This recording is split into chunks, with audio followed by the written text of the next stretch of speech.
आप देख रहे हैं उत्तराखंड लाइव न्यूज, खबरों की सच्चाई तक।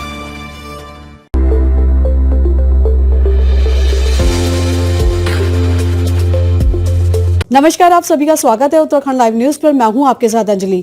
आप लगातार देख रहे हैं कि उत्तराखंड लाइव न्यूज जगह जगह वार्डों में जाकर आपकी सीधी बात करा रहा है। वहीं आज हम पहुंचे हैं वार्ड नंबर 66 में और रायपुर के अंदर हमारे बीच में निवर्तमान पार्षद मिस्टर कपिल धर जी मौजूद हैं, जो कि इस समय पे बीजेपी से पार्षद प्रत्याशी भी हैं। और आपको बता दें कि पूर्व में पार्षद भी रह चुके हैं और ये जो वार्ड है ये दूसरी बार नगर निगम के अंदर आया है। सर नमस्कार, स्वागत है आपका उत्तराखंड लाइव न्यूज पर। नमस्कार सर, मैं अगर बात करूं कि लगातार आप चुनाव प्रसार है और अंतिम पड़ाव की तरफ चुनाव पहुंच चुका है, कल दिनांक है चुनाव का वोट डालने का, तो हम सबसे पहले कहेंगे कि सर आपने अपने क्षेत्र जनता के बीच में अपने क्षेत्र में विकास कार्य की मैं अगर बात करती हूं तो क्या क्या विकास कार्य किए हैं? विकास कार्य तो वैसे काफ़ी हुए हैं। जैसे मैंने एक पानी की योजना बनाई थी। हमारे यहाँ गंदा पानी आता था, सबसे प्रमुख समस्या थी हमारे क्षेत्रवासियों की।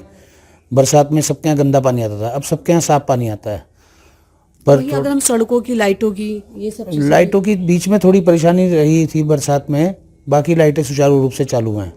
पानी किस प्रकार से गंदा क्षेत्र के अंदर आया करता था, कैसे क्या और किस तरीके से आपके सपोर्ट से कैसे उसका समाधान हुआ? पहले पानी सीधे डायरेक्ट नदी से आता था, हमारे बांदल नदी है उसका पानी आता था, तो हमने उसे बंद करके कई ट्यूबवेल विधायक जी के माध्यम से कई ट्यूबवेल बनवाए, 2 ओवरहेड टैंक बनवाए, तो पानी स्टोर होने लगा, तो पानी साफ कर दिया हमने। अब थोड़ा सा ये है कि अभी टाइम टू टाइम आता है। अब आगे की हमारी योजना है, मुख्यमंत्री जी ने उसे स्वीकृति भी दे दी है, विधायक जी का इसके लिए बहुत बहुत धन्यवाद है कि 24 घंटे पानी आएगा और साफ पानी आएगा। बिल्कुल सर, मैं वहीं अगर हम बात करें योजनाओं की, क्योंकि आप तो बीजेपी से हैं और बहुत सी सरकार की ऐसी योजनाएं हैं, तो आप अपनी क्षेत्र जनता को किस प्रकार से अपनी योजनाओं का लाभ वगैरह देते हैं?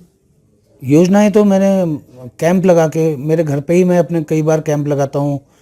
आवास, अटल आवास कईयों को मैंने दिलाया है। आयुष्मान कार्ड लगभग 95% के लोगों के हैं आज की डेट में।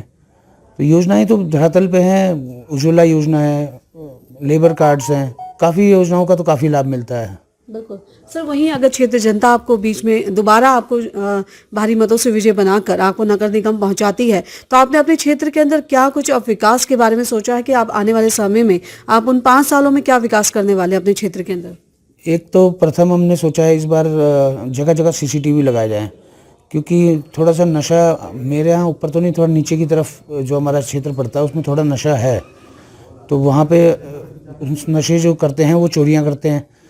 तो अगर CCTV रहेंगे हर चौराहों पे तो वो पकड़े जाएंगे। वैसे ही कुछ हमने पानी की योजनाएं बनाई हैं कि जल 24 घंटे लोगों को मिले। लाइट की तो बंच केबल वगैरह सब मैंने डलवा दी है। लाइट का तो लगभग काम पूरा हो चुका है, 1-2 क्षेत्र छूटे हैं, उनमें करना है। कई ट्रांसफार्मर लगाए मैंने पिछले कार्यकाल में, मैंने 17 से 18 ट्रांसफार्मर लगाए इस क्षेत्र में, जो कि लोग परेशान थे, आज सबके अच्छी वोल्टेज है। और भी जो योजनाएं आती रहेंगी हम कार्य करते रहेंगे। बिल्कुल सर। सर वहीं अगर हम बात करें, क्योंकि चुनाव है, चुनाव में बहुत से लोग ऐसे होंगे जो कि कई पार्टी से भी खड़े होंगे, अदर पार्टी से भी, और कई निर्दलीय लोग भी होंगे, तो अगर मैं सामने आपकी जीत की मैं अगर बात करती हूँ तो आप इस बार किस तरीके से फाइट दे रहे हैं? नहीं, मेरी रायपुर की जनता मेरे से बहुत प्यार करती है। मुझे पहले क्षेत्र पंचायत बनाया, फिर पार्षद बनाया, और इस बार भी कल हमारी रैली थी, तो मेरे जो उम्मीद थी उससे दुगने तिगने लोग खुद आए और मेरी रैली में सहभागिता की, उसे सफल बनाया। जबकि और प्रत्याशी तो कई तो निकाल ही नहीं पाए, एक ने निकाली भी तो बाहरी लोग थे। मेरे यहाँ टोटली अपने क्षेत्र के लोग थे और उनका बहुत प्यार रहता है मेरे प्रति। क्योंकि क्या क्या कह रहे हैं आप? क्योंकि मैं कह रहा था कि मैं उनके लिए 24 घंटे खड़ा भी रहता हूँ। चाहे और कोई मुझे रात को 12 बजे फ़ोन मारे, चाहे 1 बजे मारे, मैं कभी किसी को निराश नहीं किया। बिल्कुल। अच्छा सर, वहीं जब आपकी जो क्षेत्र जनता है लगातार आप जिस प्रकार से बता रहे हैं कि आपकी रैलियों में आपके साथ हैं, आपको प्यार भी दे रही हैं, तो आप अपनी क्षेत्र जनता के बीच में क्या चैनल के माध्यम से क्या मैसेज देना चाहेंगे, क्या अपील करना चाहेंगे? मैं अभी तो यही अपील करना चाहूँगा कि ज़्यादा से ज़्यादा लोग निकलें और मतदान करें, क्योंकि मतदान ही एक लोकतंत्र में आपका एक अधिकार है, तो उसका उपयोग करें। और जो मतदान में 2 बैलेट पेपर मिलेंगे, एक मेयर प्रत्याशी और एक पार्षद, दोनों में मतदान करें। क्योंकि पिछली बार हमने देखा था कि कई मेयर वाले खाली पड़े थे। इस बार मैंने घर घर जाके लोगों से पहली अपील यही करी है कि दोनों में वोट दें और उन्हें फोल्ड करे, जैसा वो मतदान अभिकर्ता बताएंगे उसी हिसाब से फोल्ड करे, क्योंकि कुछ इनवैलिड वोट भी रहते हैं। बल्कि पिछली बार हमारे यहाँ ज़्यादा तो नहीं थे, 20-25 ही थे, पर वो 20-25 भी क्यों खराब करें, अपना ढंग से जैसा मतदान अभिकर्ता बताएं वैसे फोल्ड करें और मतदान करें। बिल्कुल। लगातार हालांकि मतदान के समय पे भी जनता को जागरूक किया जाता है और आप लोगों के माध्यम से, आप लोगों के कार्यकर्ताओं के माध्यम से भी बताया जाता है, पर फिर भी कई बार ऐसा होता है कि वोट हमेशा कुछ ना कुछ वोट खराब हो ही जाते हैं।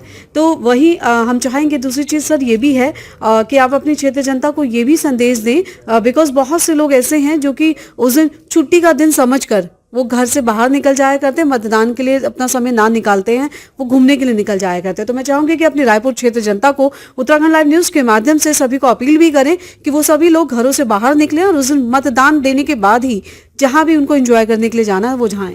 नहीं, ऐसा भी नहीं है। हमारे यहाँ तो आप ये 3 बूथ पड़ते हैं GGIC में, वहाँ पे इतनी भीड़ होती है कि शाम तक कम से कम 500-700 लोग तो वहाँ पे खड़े ही रहते हैं। वो तो वहाँ मतदान केंद्र से ही नहीं हिलते हैं। मतलब आपकी क्षेत्र जनता, बिल्कुल रायपुर की क्षेत्र जनता बिल्कुल जागरूक है और बहुत समझदार भी है। बिल्कुल बिल्कुल। सर आखिरी आपसे सवाल है, उत्तराखंड लाइव न्यूज के माध्यम से क्या अपील कर रहे हैं अपनी क्षेत्र जनता के लिए? एक बार क्या संदेश आप अपनी क्षेत्र जनता को देना चाह रहे हैं? संदेश तो इस समय खैर मैं क्या बोलूँ, घोषणा तो हम कुछ कर नहीं सकते, परंतु यह है कि हमेशा तत्पर रूप से खड़ा रहूँगा। जैसा आपने पहले देखा उससे और अच्छा काम करने की कोशिश करूँगा। और इस कार्यकाल में तो हमें 6 साल चला, जिसमें 1 साल हमारे पे कोई पावर थी नहीं।